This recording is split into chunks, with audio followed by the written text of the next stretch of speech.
Evidences of Paleolithic and Mesolithic man. So remote are the Paleolithic, Old Stone, age, and the Mesolithic, Middle Stone, age, and so great is the period of time that they cover, that we cannot expect to have more than a very rough idea of all the changes that must have taken place in human activities and conditions of life over such a vast passage of time as 5,000 centuries.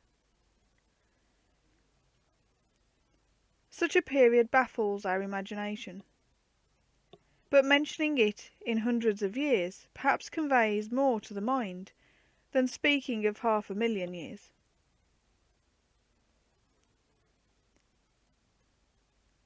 We may assume that before the beginning of the Paleolithic era, man and his ancestors had had very many centuries to learn to use wood and bone and shell and stone to aid them in their hunting, fishing and food gathering.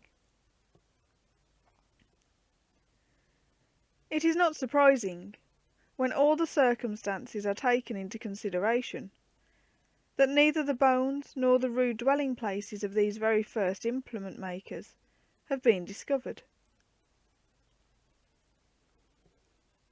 Evidence for the existence and habits of man in Paleolithic and Mesolithic times is, however, available.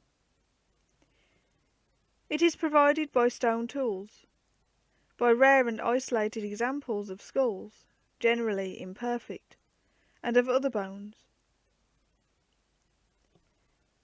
As far as Mesolithic times are concerned, evidence is also provided by implements of bone, shell, antler, and by the finding of carved and engraved bones. In both upper, late Paleolithic times and the Mesolithic times, the drawings and paintings made by primitive artists on the walls of caves and rock shelters are found.